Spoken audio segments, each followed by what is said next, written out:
حضرت حذیفہ بن یمان ایک صحابی تھے، میرے نبی کریم علیہ السلام ان سے راز کی باتیں کرتے تھے۔ ہر بندے کا ہاضمہ ٹھیک نہیں ہوتا، سب سے راز کی بات نہیں کرنی چاہیے۔ حضرت حذیفہ بن یمان کہتے ہیں حضور راز کی باتیں بتاتے ہیں۔ مدینہ منورہ میں جو منافقین تھے ان کی لسٹ بھی نبی پاک نے حضرت حذیفہ بن یمان کو دی تھی۔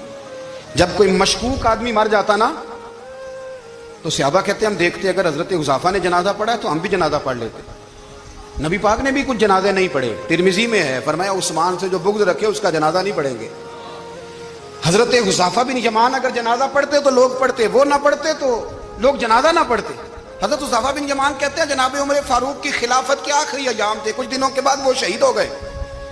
فرماتے آدھی رات کا وقت تھا، میں گھر میں سویا تھا بڑا بے فکر، اچانک میرے دروازے پہ دستک ہوئی، میں گھبرا کے اٹھا، اتنی رات کو کون آیا؟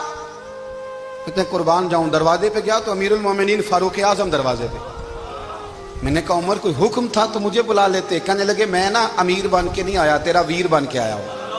امیر المومنین کی حیثیت سے سرکاری کام سے بلاتا تو وہاں بلاتا، مجھے ایک ذاتی کام پڑ گیا۔ کہتے ہیں میں نے عمر کو گھر کے اندر بلا کے چارپائی پہ بٹھایا، میں نے کہا حضور میں غریب آدمی، میں کیا آپ کے کام آ سکتا ہوں؟ تو کہتے ہیں انہوں نے نا مجھے ساتھ بٹھا لیا، پھر میرا ہاتھ پکڑ لیا، کہنے لگے تو عمر کو جانتا ہے؟ عمر جھوٹ نہیں بولتا۔ تو جانتا ہے؟ عمر وعدوں کا پکا ہے۔ کہا حضور جانتا ہوں۔ کہا میں اس وقت آیا ہوں جب دیکھ بھی کوئی نہیں رہا۔ حضرت حذیفہ بن یمان کہتے ہیں پریشان ہو گیا، حضور پہلیاں نہ بجھوائے، مہربانی کر بتائیں کدھر آئے ہیں؟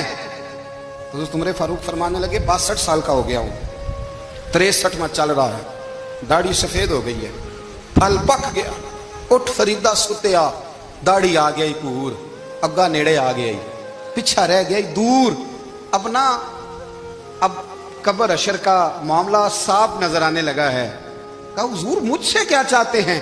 حضرت عمر رو پڑے، کہنے لگے آج میں عشاء کے بعد نکلا ہوں تو نبی پاک کے صحابہ مجھے نیک کہہ رہے تھے، پھر میں نے بچوں کی ماں سے اور بچوں سے بھی پوچھا ہے، وہ بھی مجھ سے راضی ہیں، پر حذیفہ تیرے ساتھ نبی پاک راز کی باتیں کرتے تھے، سچ بتا کہیں عمر کا نام منافقوں میں شامل تو نہیں؟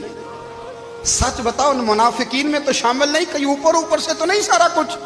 حضرت حذیفہ بن یمان کہتے ہیں میں باپ کے مرنے پہ اتنا نہیں رویا جتنا عمر کے سوال پہ رویا۔